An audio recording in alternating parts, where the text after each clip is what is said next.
মাছ পেলেন? হ্যাঁ কিরে বেলাল, কতগুলো মাছ পেলেন? তাও কতগুলো?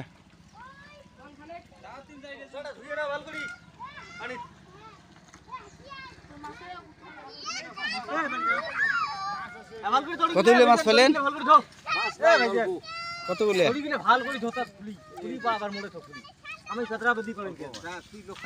কি মাছ কই দেখা যায় না তো? ধুতরিয়া পুডি ধুতরিয়া পুঁটি শিঙ্গি। শিঙ্গি মানে শিং মাছ। কয়জনে ছেকলেন? 4-5 জন। 4-5 জন।